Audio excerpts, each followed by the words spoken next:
যোৱা 9 তাৰিখত ভেৰভেৰিবিল গাঁৱত এটা BPFৰ ৰাজহুৱা সভা হয়। সেই সভাত BTR চৰকাৰৰ মাননীয় অধ্যক্ষ ত্ৰিদীপ দৈমাৰী ডাঙৰীয়া এটা অভিযোগ আনে। আমি মিডিয়া যোগে দেখা পাওঁ। আমচুৰ ওপৰত এটা মিছা ভিত্তিহীন অভিযোগ আনে। এই অভিযোগৰ প্ৰত্যুত্তৰত আমচুৱে তেওঁলোকক সময়সীমা 24 ঘণ্টাৰ সময়সীমা বান্ধি দিয়ে।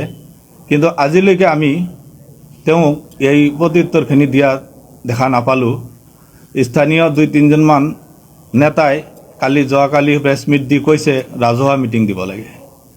ৰাজহুৱা স্থানত ৰাজহুৱা মিটিং সময় ডেট বাৰ লাগে। তে মই প্ৰত্যাহ্বান জনাইছোঁ ভেৰভেৰিবিল গাঁও পঞ্চায়তৰ এক্স মেম্বাৰ হিচাপে, ৰাজহুৱা মিটিং দিব লাগে যদি তেনেহ'লে ত্ৰিদীপ দৈমাৰী ডাঙৰীয়া ইয়াত আহিব লাগিব। তেওঁ আহি ইয়াত কেতিয়া ক'ত মিটিং দি আমাক মাতি বা ৰাইজক মাতি তাৰ প্ৰমাণখিনি দিব। এইখিনি আমি তেওঁক প্ৰত্যাহ্বান জনালোঁ ৰাইজৰ পৰা। আৰু যদি প্ৰমাণ দিব নোৱাৰে তে আমাৰ সংখ্যালঘু ৰাইজৰ একমাত্ৰ জাতীয় সংগঠন আমচুক মিছা বদনাম দিছে। ইয়াৰ প্ৰত্যুত্তৰ কিন্তু আগন্তুক দিনক আমি ভেৰভেৰিবিল গাঁৱৰ ৰাইজে 4খন গাঁৱৰ ৰাইজে তেওঁক দিম। আৰু স্থানীয় যিকেইজন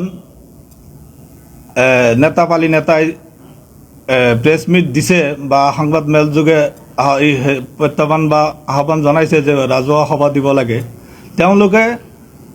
তেওঁলোককো আমি কৈছোঁ তেওঁলোকৰ দলৰ মুখপাত্ৰই এইখিনি কথা ক'লে আমি মানি ল'লোঁ হয়। যিহেতু তেওঁলোক কোনো পদবীধাৰী ব্যক্তি নহয়, দলৰ কোনো পদবীত নাই, মুখপাত্ৰও নহয়, সেইকাৰণে আমি ভেৰভেৰিবিল ৰাইজে তেওঁলোকৰ প্ৰত্যাহ্বান বা গ্ৰহণ কৰা নাই।